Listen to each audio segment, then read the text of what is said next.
n'en avez pas encore eu. Vous allez recevoir donc votre premier diplôme. Et vous pouvez en être très fiers. Alors certains se diront que c'est un petit diplôme car vous êtes encore jeune et que vous devez continuer à fréquenter l'école pendant quelques années. Alors répondez-leur de ma part qu'ils se trompent.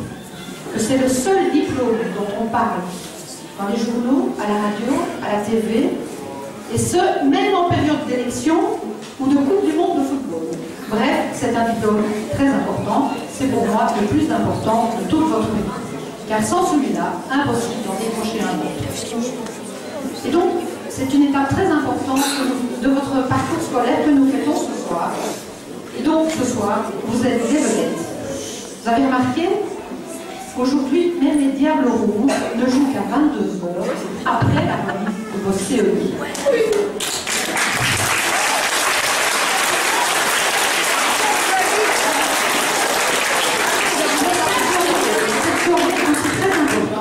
Vos enseignants, vos directrices et tous les adultes que vous avez rencontrés à l'école. Vous avez toute une série d'adultes qui vous ont vu grandir, qui vous ont vu progresser, pour la plupart d'entre vous depuis l'âge de 2 ans et demi. Ils vous ont accompagné dans tous vos apprentissages pour vous permettre de recevoir ce document si important. Ils se sont aussi attachés à chacun d'entre vous. Alors, n'oubliez pas de les remercier et de revenir de temps en temps leur dire un petit bonjour, car mon petit doigt m'a dit qu'ils aimaient avoir des nouvelles de leurs grands. Au nom de M. Bourgmestre, de mes collègues du collège et du conseil, je vous félicite de tout cœur pour votre réussite. Bravo pour votre curiosité, votre participation, votre concentration, votre créativité, votre spontanéité. Vous quittez la petite école avec une valise solide, un joli bagage rempli de savoir, de savoir-faire, de savoir-être qui vous permettront donc d'entrer en humanité. Alors permettez-moi de vous donner un petit conseil de mon expérience de maman. Quelles que soient les écoles que vous fréquenterez, quelles que soient les options et les sections dans lesquelles vous vous engagez, écoutez les conseils de vos professeurs, continuez à vous investir dans votre travail, posez-vous des questions, ne ménagez pas vos efforts. Ainsi, chaque année, à la fin de l'année au mois de juin, et surtout à la fin de vos humanités, vous serez à nouveau des vedettes et tout votre entourage sera une fois de plus fier de vous. Chers parents, une école dans un village, vous l'aurez certainement constaté, c'est un cœur qui bat, un lieu et des occasions de rencontres quotidiennes entre ses habitants, bref, un élément très important de la vie et du dynamisme d'un village. Bien conscient de cette richesse, le pouvoir organisateur, donc le collège et le conseil, offre sa collaboration la plus étroite possible à l'équipe éducative pour garantir des apprentissages de base solides, faire des élèves des citoyens responsables et conscients de leur choix et créer un partenariat entre tous les acteurs du triangle scolaire, enfants, parents, enseignants. Au nom du conseil communal, je vous remercie pour la confiance que vous avez accordée à l'école communale. Je vous félicite pour la réussite de votre enfant et je vous invite à profiter pleinement de cette immense satisfaction. Alors ce sont les parents qui ont offert leur collaboration pour organiser et participer aux activités que je qualifie entre guillemets d'extra qui animent chaque année scolaire dans chaque implantation.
7 fois, pour terminer par 3 fois ici dans la salle pour les répétitions, avec des élèves dès 5 ans jusqu'à 12 ans. Ce sont ceux de 10-12 qui maintenant vont nous rejoindre pour la dernière partie. Merci à vous.